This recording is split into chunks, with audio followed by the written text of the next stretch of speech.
Dear all, it's a joy to be back there with you. बहुत अच्छा लगता है एसएसबी की कुछ बातों को अपने साथियों के साथ और अपने कैंडिडेट्स के साथ और युवा पीढ़ी के साथ शेयर करने में। हमने कुछ गुणों के बारे में चर्चा की है। आज जिस एक गुण का हम जिक्र करना चाह रहे हैं वो है एबिलिटी टू एक्सेप्ट मिस्टेक्स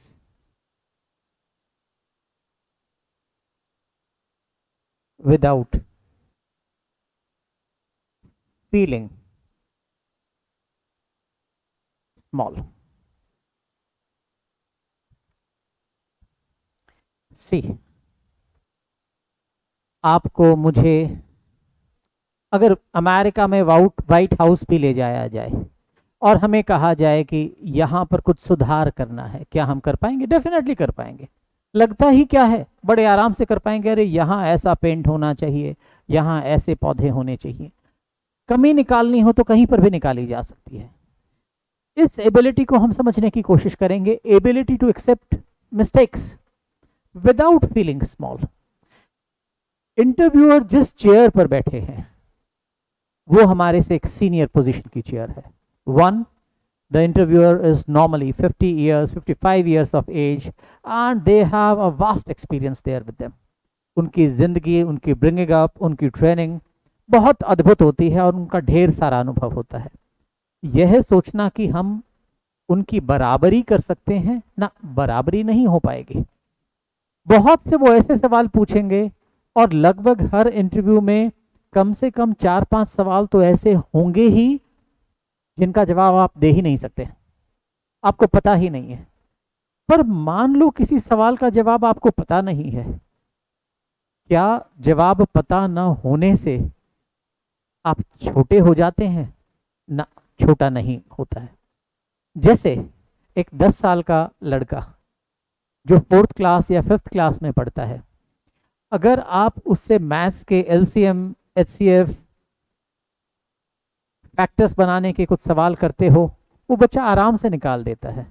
और 5वीं क्लास के बच्चे से अगर आप ट्रिग्नोमेट्री की कुछ बात पूछने लगेंगे और बच्चे को पक्की ही बात है नहीं आती होंगी, उसे नहीं आती होंगी, तो क्या आप उस बच्चे को अपनी नज़र में कम आंक लेते हो? नहीं, क्योंकि उस स्टेज के ऊपर बच्चे को उन बातों का एक्सपोजर ही नहीं हुआ है।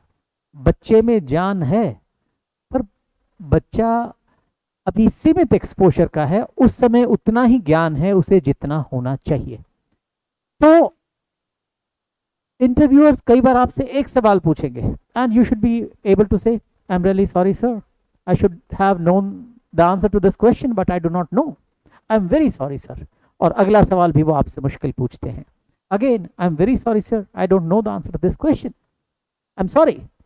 फिर वो अगला, अगर 7 सवाल लगातार पूछें और 7 सवालों के बाद भी आप जेन्युइनली बिना छोटा हुए, क्योंकि आपको पता लग जाएगा कुछ सवाल ऐसे होते हैं वो पूछे ही आपको तंग करने के लिए जाते हैं। अगर तंग करने के सवाल पूछे जाएं और हमें नहीं आए, कोई चिंता की ही बात नहीं है। हाँ, जो सवाल आने चाहिए वो तो आने चाहिए। कुछ सिचुएशंस होती है, सिचुएशंस पर हमारा एक नजरिया होता है, वो तो हमेशा ही होगा।